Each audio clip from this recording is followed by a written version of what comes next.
आप सभी YouTube दर्शकों का आपके अपने स्टडीमेंट्री यूट्यूब चैनल पर हार्दिक स्वागत है। आज के वीडियो में हम बात करने जा रहे हैं हिंदी शिक्षण विधियाँ। ये जो शिक्षण विधियाँ हैं, इनसे संबंधित जो भी हम क्वेश्चन लेके आए हैं वो RPSC second grade Hindi exam 2011 से लेकर 2024 तक जितनी भी आरपीएससी सेकेंड ग्रेड की एग्ज़ाम हुई हैं उनसे लिए गए क्वेश्चन जो हैं वो हमने इस वीडियो में आपके सामने प्रस्तुत करने जा रहे हैं। वीडियो पर अंत तक बने रहें और अगर आपने अभी तक चैनल को सब्सक्राइब नहीं किया है तो चैनल को भी सब्सक्राइब ज़रूर कर लें। सेकेंड ग्रेड हिंदी विषय में शिक्षण विधियों से संबंधित 20 क्वेश्चन पूछे जाने की संभावना है। उनमें से लगभग 15 क्वेश्चन जो हैं वो आपको हमारे चैनल के शिक्षण विधियों से संबंधित इन दो वीडियो में मिल जाएंगे। लगभग 15 क्वेश्चन आपको अवश्य ही एग्ज़ाम में देखने को मिलेंगे। शिक्षण विधियों से संबंधित अपने ये जो क्वेश्चन हैं ये हम दो पार्ट में कंप्लीट करने जा रहे हैं।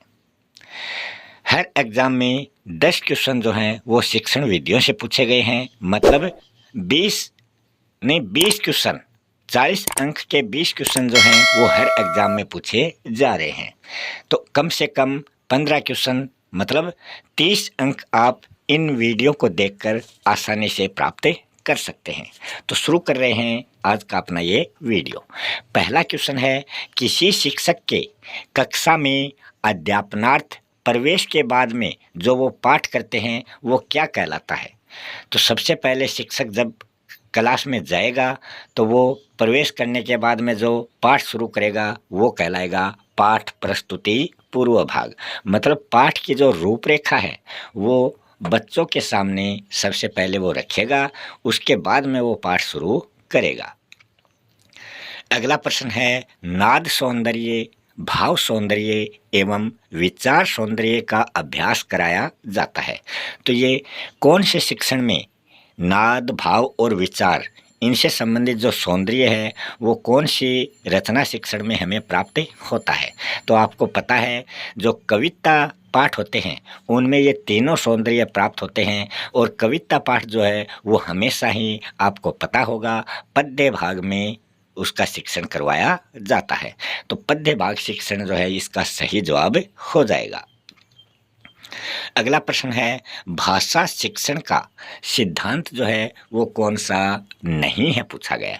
तो इसमें 3 तो भाषा शिक्षण के सिद्धांत हैं, एक जो है वो भाषा शिक्षण का सिद्धांत नहीं है, वो आपको बताना है। तो वो है स्वाध्याय विधि का सिद्धांत। बाकी तीनों इससे संबंधित सिद्धांत है। अगला प्रश्न है, वस्तुनिष्ठ प्रश्न का प्रकार इनमें से कौन सा नहीं है? वस्तुनिष्ठ प्रश्न वो होते हैं जो जिसके आंसर बहुत ही छोटे होते हैं। तो यहाँ 4 विकल्प दिए गए हैं, उसमें वस्तुनिष्ठ प्रश्न जो नहीं है वो है लघुत्तरात्मक प्रश्न। लघुत्तरात्मक प्रश्न में जो उत्तर है वो कई शब्दों में या पंक्तियों में हमें देखने को मिलता है। बाकी सभी युगलीकरण, सत्य असत्य, बहुविकल्पीय प्रश्न ये सभी वस्तुनिष्ठ प्रकार के प्रश्नों में शामिल होते हैं। अगले प्रश्न पर हम चलते हैं, अपने विचारों को सदियों तक सुरक्षित रखने हेतु किसकी आवश्यकता होती है? मतलब हम अगर कोई बात कई वर्षों तक याद रखना चाहें तो वो किस माध्यम से हम उसको कई वर्षों तक याद रख सकते हैं? तो यहाँ लिखित अभिव्यक्ति के माध्यम से हम जो हैं वो अपने विचार कई वर्षों तक सुरक्षित रख सकते हैं। मतलब कोई भी बात अगर हम आज लिख कर उसको रख लेते हैं तो कई पीढ़ियों तक वो पेज जो है अपनी जो लिखावट है वो हमें प्राप्त होती रहेगी।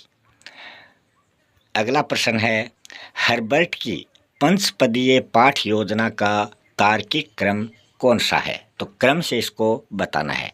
हर्बर्ट ने पंचपदीय पाठ योजना का निर्माण किया था, तो उसमें सबसे पहले उन्होंने प्रस्तावना बताया था, उसके बाद में प्रस्तावना के बाद में उसका प्रस्तुतिकरण होता है और प्रस्तुतिकरण के बाद में उसकी तुलना की जाती है और तुलना के बाद में उसका सामान्यीकरण होता है और सामान्यीकरण होने के बाद में अंत में प्रयोग उसमें शामिल किया जाता है। तो इसका सही तार्किक क्रम जो है वह प्रस्तावना, प्रस्तुतिकरण, तुलना, सामान्यीकरण और प्रयोग।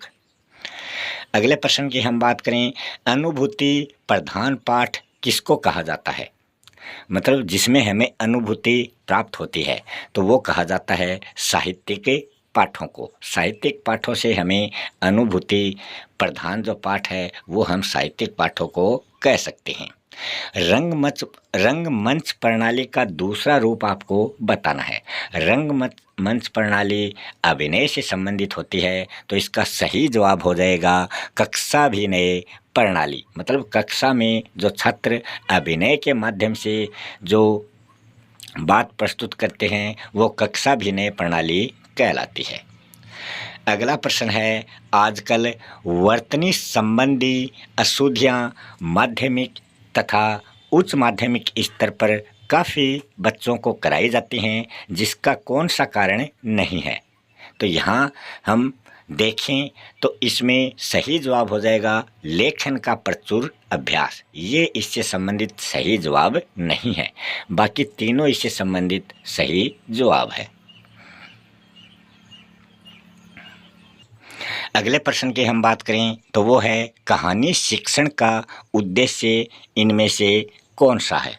तो कहानी शिक्षण के उद्देश्य की हम बात करें तो वो है बोध, कल्पना एवं तर्क शक्ति का विकास करना। विकल्प नंबर घ जो है इस प्रश्न का सही जवाब हो जाएगा। अगले प्रश्न पर हम चलते हैं, इकाई विधि के प्रवर्तक कौन माने जाते हैं? तो यहाँ चार ऑप्शनों में हम बात करें तो H.C. मॉरिसन जो हैं वो इकाई विधि के प्रवर्तक माने जाते हैं। मौखिक अभिव्यक्ति के मूल्यांकन हेतु गतिविधि जो है वो कौन सी उपयुक्त नहीं है? तो यहाँ कौन सी विधि उपयुक्त नहीं है वो आपको बताना है। तो यहाँ तीन विधियाँ तो उपयुक्त होती हैं, एक नहीं होती, तो वो विधि है लेखन कार्य। अगला प्रश्न है, चित्र विस्तारक यंत्र है। तो चित्र विस्तारक जो यंत्र है वो किस श्रेणी में आता है? तो वो दृश्य की श्रेणी में आता है, क्योंकि इसमें जो चित्र है उसको विस्तार पूर्वक हमें दिखाया जाता है। अगला प्रश्न है, भाषा विषय है। तो भाषा किस प्रकार का विषय है? तो भाषा जो है वो एक ज्ञान प्रधान विषय माना जाता है। अगला प्रश्न है, कर्म गति टारे हूँ ना ही टरे को एक शिक्षक अंतर कथा के माध्यम से विस्तार पूर्वक प्रस्तुत कर रहा है, वह शिक्षक पद्य शिक्षण की विधि में अध्यापन करवा रहा है। तो वो कौन सी विधि में इसका अध्यापन जो शिक्षक है वो करवा रहा है? तो इन चारों विकल्पों में हम बात करें तो व्याख्या विधि जो है वो इस प्रश्न का सही जवाब हो जाएगा। अगला प्रश्न है, हमारे विद्यालय में ऐसे छात्र पाए जाते हैं जो दोष रहित हैं, परंतु उन्हें अपनी क्षमता बढ़ाने के लिए सहायता की ज़रूरत होती है। ये बात किसने कही है? तो ये बात कहने वाले हैं जॉन डीवी महोदय। अगले प्रश्न पर हम चलते हैं, आगमन प्रणाली का रूप है। तो आगमन प्रणाली का जो रूप है वो प्रयोग प्रणाली की श्रेणी में आता है।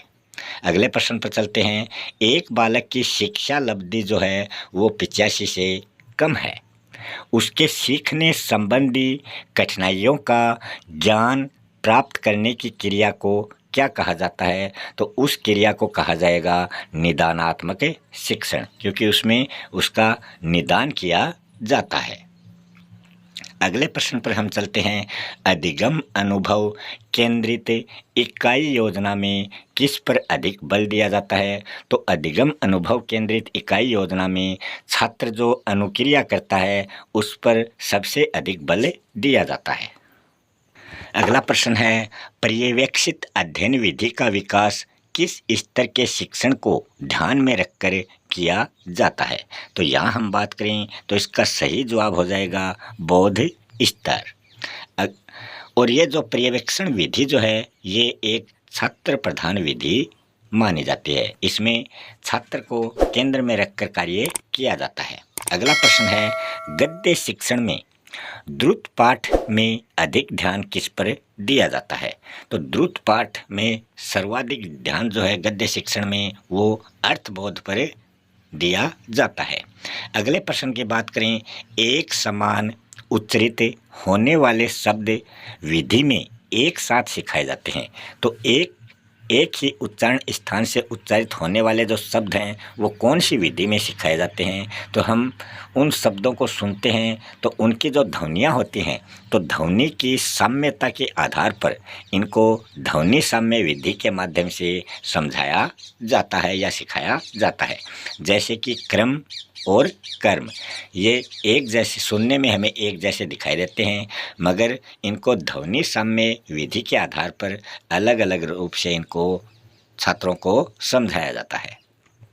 अगले प्रश्न पर हम चलते हैं, अधिगम के स्थानांतरण में खोजपूर्ण कौशल के घटक का प्रयोग जो है वो उपयोगी है। तो इसमें कौन सा विकल्प जो है वो सही होगा? वो है पुनः केंद्रीयकरण तकनीक। ये इस प्रश्न का सही जवाब हो जाएगा।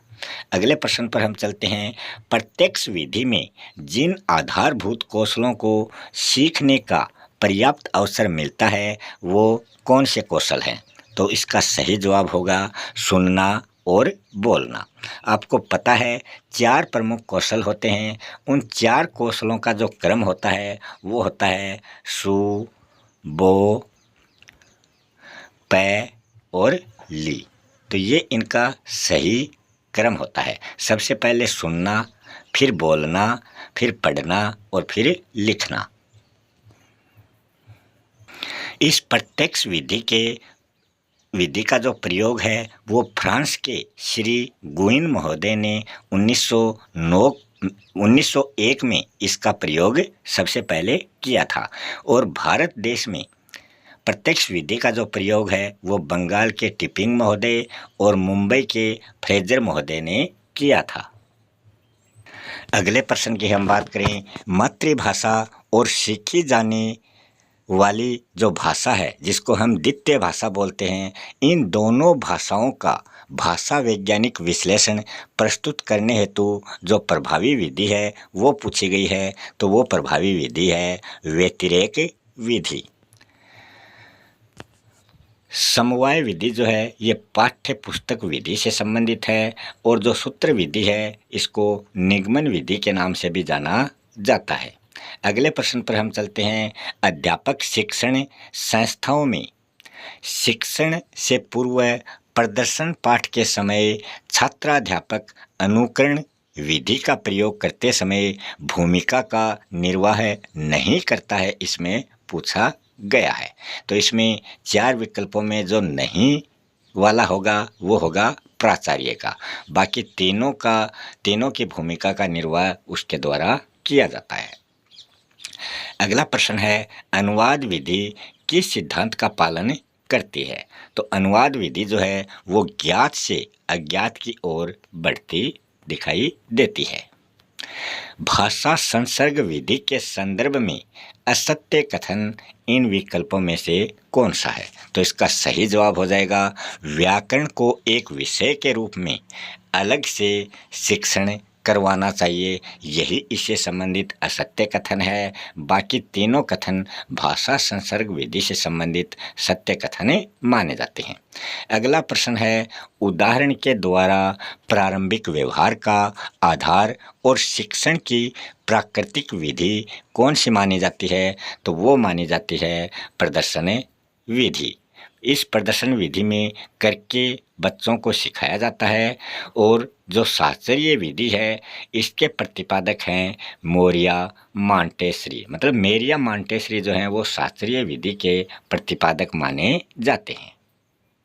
अगला प्रश्न है, दल शिक्षण के लिए उपयुक्त कथन इनमें से कौन सा है?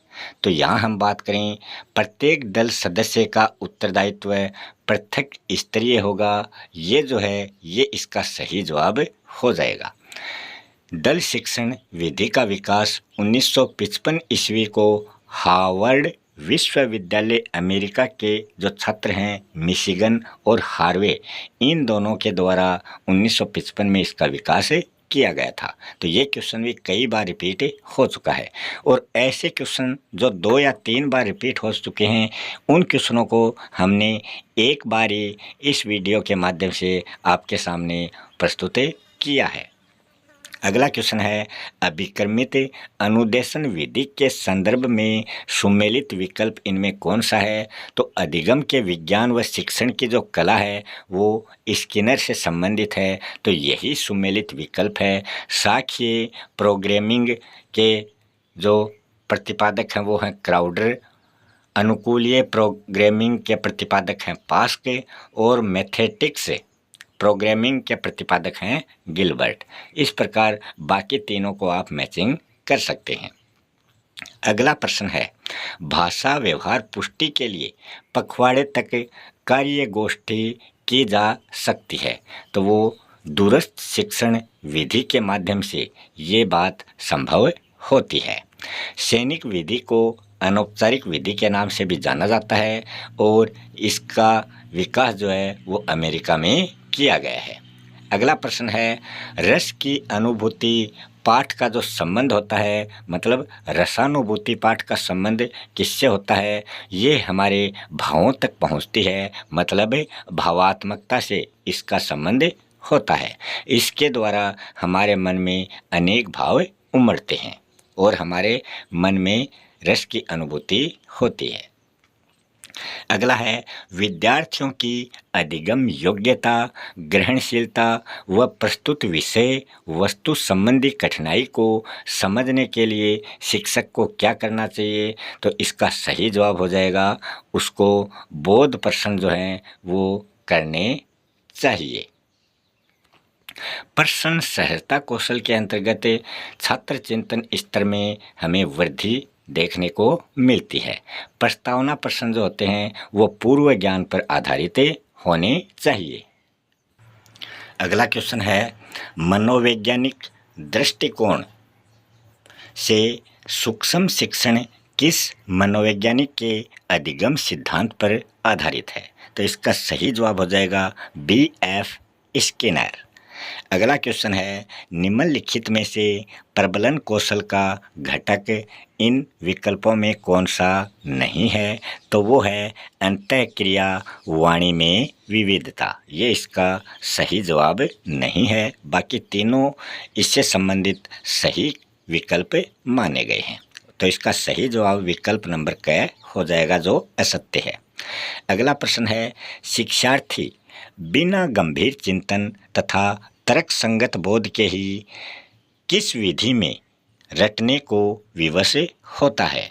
तो वो कौन सी विधि है जिसमें वो रटने को विवश होता है? तो जो सूत्र विधि है इसमें क्या करता है, छात्र जो है वो सूत्रों को रटता है, क्योंकि सूत्र उसको जल्दी से याद नहीं होते हैं और वो रटंत विधि द्वारा सूत्रों को याद करता है। चारों भाषाई कौशलों के विकास हेतु सबसे उपयुक्त विधि इसमें पूछी गई है, तो वो है अनुकरण विधि। ये चारों भाषाई कौशलों में सबसे उपयुक्त विधि है। अगला प्रश्न है, समवाय प्रणाली में शिक्षण किस प्रकार होता है? तो समवाय जो प्रणाली है इसमें गद्य पद्य शिक्षण के साथ में ही व्याकरण शिक्षण जो है वो करवाया जाता है। अगले प्रश्न की हम बात करें, हर्बर्टीय विधि का एक दोष इनमें से कौन सा नहीं है?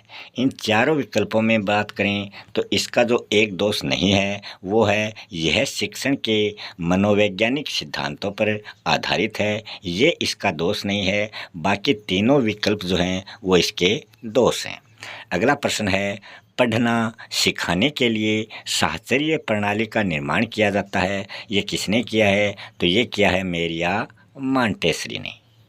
अगले प्रश्न पर हम चलें, इकाई किसी समस्या या योजना से संबंध जोड़ने वाली क्रियाओं की समग्रता या एकता को प्रकट करती है। ये कथन जो है ये किस महोदय ने दिया है? तो इसका जवाब हो जाएगा थॉमस एम रिस्क महोदय के द्वारा ये कथन दिया गया है। किसी क्वेश्चन के आंसर में अगर आपको किसी प्रकार की परेशानी है या मेरे द्वारा किसी क्वेश्चन का अगर गलत जवाब दिया गया है तो आप कमेंट बॉक्स के माध्यम से उस क्वेश्चन का जवाब हमें बताने की चेष्टा करें, ताकि हम आपको उससे संबंधित जो सही है वो हम आपके सामने प्रस्तुत कर सकें।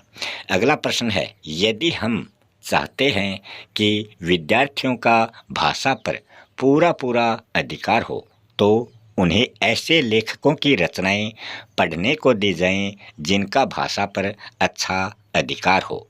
यह कथन किस विधि से संदर्भित होता है? तो यहाँ चारों विकल्पों में हम बात करें तो भाषा संसर्ग विधि जो है वो इस कथन से संबंधित सटीक बैठती है। अगला है, द्विभाषी पद्धति का क्षेत्र इनमें से नहीं है। मतलब